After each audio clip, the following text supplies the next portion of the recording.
Chapter 21. Ryan. She stood between the parallel bars, holding one with each hand. I could hear her breathing. Brooke was in front of her. I was right behind. "Don't worry, we'll hold you," Brooke said. "Support her, please, Ryan." I put my hands on her hips, gripping a loop of her shorts on each side. Hell, I half expected her to swing round and whack me. I could feel her hip bones and the warmth of her back. Her legs were right in front of me. Yeah, nice legs, though they kept trembling. Brooke smiled at her. "Just think about the first step." Tara's hands gripped the bars. Her whole body was shaking now. "I can't." "It's like speaking," Brooke told her. "Think first, then do it." A pause. The right foot lifted slightly, hung for a second, then slithered forward. "Brilliant!" Brooke clapped, and I felt like doing the same. "Now the left leg. I know this side is harder, but you won't fall." Another pause. The left leg came up, quivering. Then Tara's hand slipped off the bar and she crumpled sideways. Thank God for TKD. I moved before I'd even thought about it and grabbed her against me. Her hair brushed my face. She smelt clean. "Try again," Brooke said. Tara held the bars once more. Her left leg rose, wobbled while I braced to grab her again, then jerked forward. "Great!" I heard myself go. We helped her back into her wheelchair and she smiled at me. A real smile that made her whole face move. I stood, grinning back at her like an idiot. After she'd rested for a few minutes, she tried again. This time it was easier. 4 shuffling steps with each foot. Her breath caught and rasped each time she moved her leg. By the time she'd finished, she was exhausted.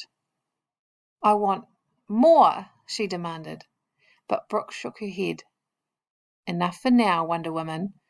We'll try again in the morning. Next time Ryan comes, you can show him your sprinting technique." We wheeled her back into her room. Brooke sent me off to find Tara a juice while she helped her into bed. I had to go hunting for a bendy straw because she had trouble drinking from a glass. When I got back, Brooke had vanished and Tara was asleep. She lay half on her side, one hand next to her face on the pillow. Her hair had come loose and laid across her cheek. I stood there gawping at her. I'd never seen a girl sleeping before. After a bit, I put the juice down on her bedside table. I went out and drove home as if the world was made of glass. By the start of the 3rd month, the patient was able to swallow lumpier foods, though chewing still caused difficulty. She was able to dress herself while sitting. Physio continued with exercises to strengthen her left side. She could now almost stand up by herself. Tara. I woke up feeling sore. My back ached and my thighs felt wobbly. Then I remembered. I'd walked. I'd really walked.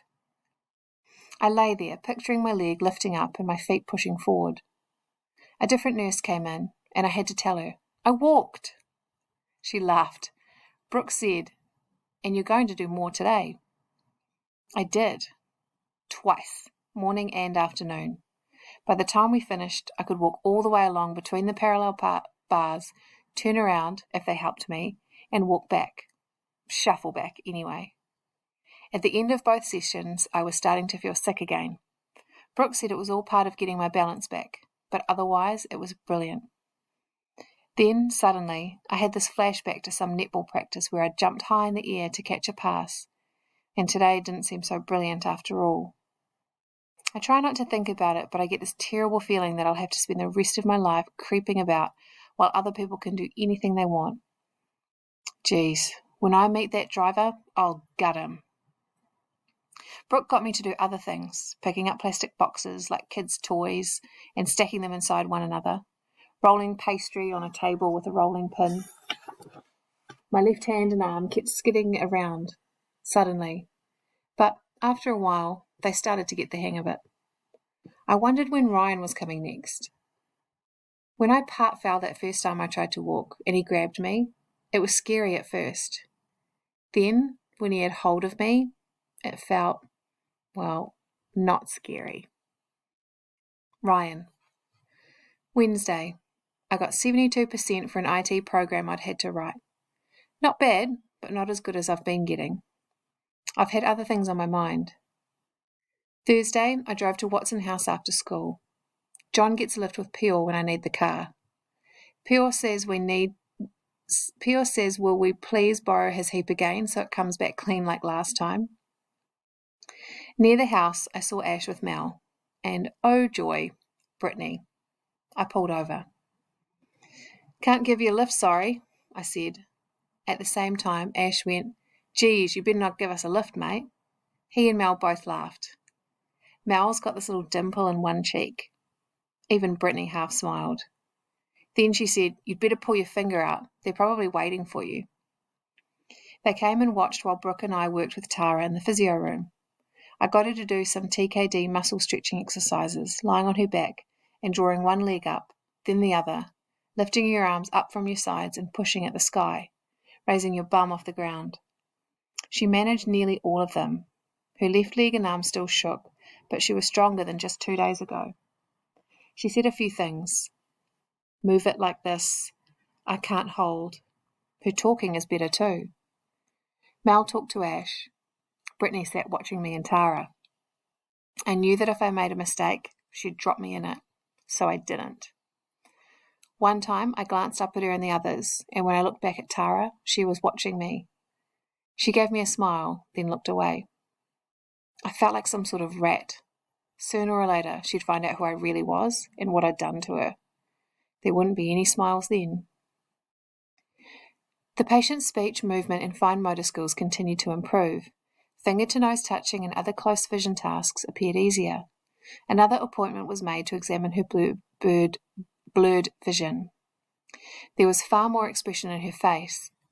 It was stressed that care must be taken to avoid shocks, which might set back her recovery. Tara. Every day I was getting better and stronger. I'd wait till I could say heaps of sentences, then I'd ask about the car driver. Where was he hiding? There were still lots I couldn't remember, names of teachers, Jimmy and Dolly's shop, Auntie Tamsin's boyfriend, again. Jimmy and Dolly came to see me Friday. I could keep track of the days now. They brought me this little poem written in Chinese to hang on the wall. Grow like flower, stand like tree. Dolly told me.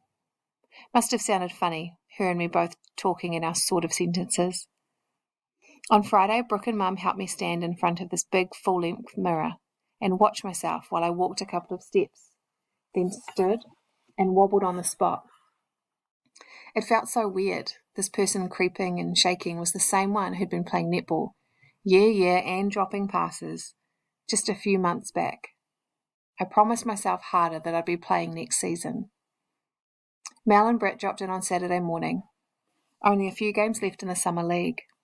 They talked about maybe taking me to see the last one. Sweet. The school term was nearly over too. Oh, hell. I didn't have the chance to enjoy missing schoolwork. Ryan came this afternoon.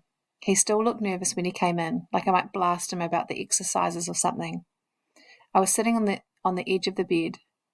He went to move the wheelchair close, but I said, leave it. I leaned forward, pushed with both hands, and stood up. Then I wobbled anyway, 4 steps across to the chair without holding onto anything. Brilliant, he said. There was this expression on his face like he'd just been let off something. On the way to the physio room, he talked about TKD and how Ash is in a couple of his classes. Sometimes he sounds like he's going to say more, then he stops. This morning, I woke up really early and I just lay looking out the window of my room. The lawn outside was all glittering and glowing in the first sunlight. A blackbird went running across it, then stopped with its head on one side and seemed to stare straight at me. Life is so awesome, I thought suddenly. For a few minutes, I forgot the way some stupid sod had messed up my life, and I just wanted to feel that good forever.